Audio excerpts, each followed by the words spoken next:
Beleza, a gente falou um pouquinho do que o maçom estuda, a questão dos símbolos e tal, mas a gente tem isso basicamente, se eu for fazer um curso de filosofia, por exemplo, eu também vou ter hermenêutica, eu vou ter alguma coisa voltada para esse sentido. Qual que é a diferença da aprendizagem maçônica, então, para essas outras áreas de estudo? Perfeito. Vou até mandar aqui, ó, saudações, porque eu moro em São Paulo, mas eu estou fronteira com o Taboão da Serra. A minha companheira mora em Osasco, né? Então, tem muita gente que eu estou vendo aí que eu conheço. Obrigado por estar aqui, a todos que estão prestigiando também o canal, né? Muito obrigado pela oportunidade. Bom, maçonaria e o resto. Eu vou usar uma definição quando questionar o maçom que fundou a Ordem de Molay, o que a Ordem de Molay tinha de diferente de outros grupos de jovens, né? Frank Sherman Land assim respondeu num programa de televisão. Nós temos um ritual. O que isso significa?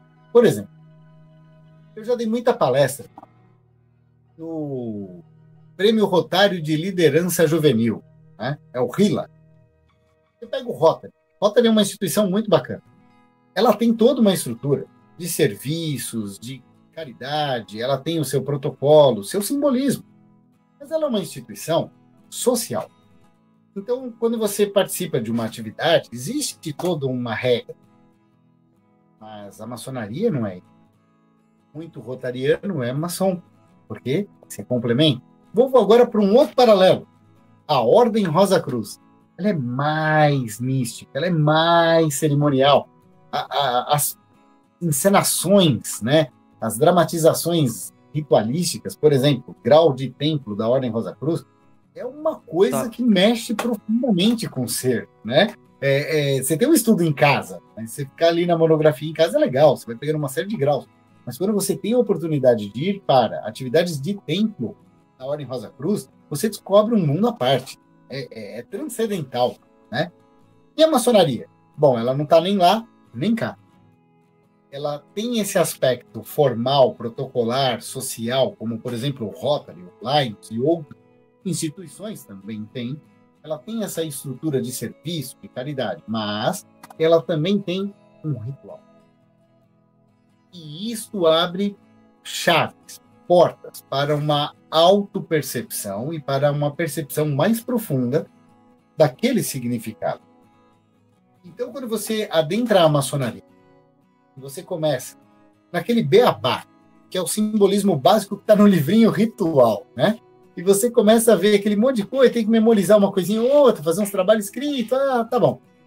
Eu comparo com uma arte marcial, onde você tem, por exemplo, uma sequência exata de movimentos em cada faixa, em cada grau, né? Estou falando de arte marcial, chama kata, né?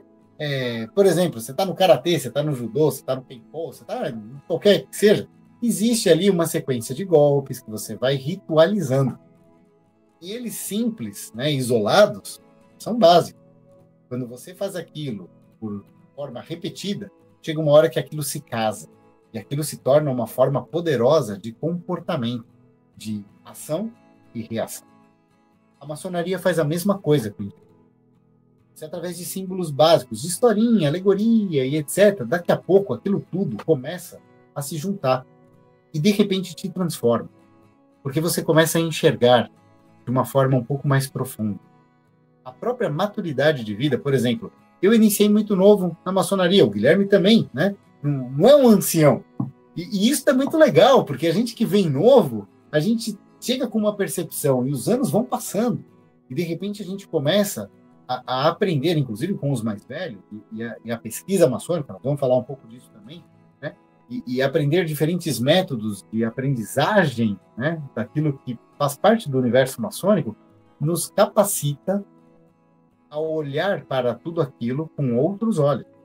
Olhos para ver, ouvidos para ouvir. Né? Gradativamente, o que era simples começa a se mostrar muito profundo. Perfeito.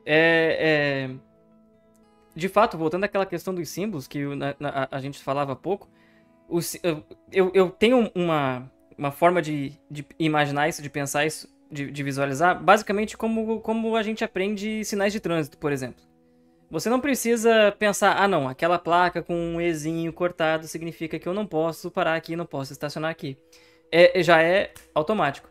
E, no meu entendimento, os símbolos da maçonaria, a gente os estuda, os tenta trazer para nossa vida, para que quando a gente vê ele, a gente já ter aquela sensação relacionada àquele símbolo. E é nesse ponto que eu concordo plenamente com o que o irmão falou sobre a questão do ritual.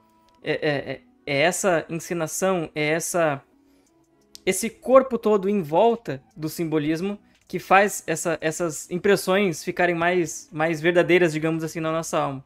Concordo muito contigo, meu irmão.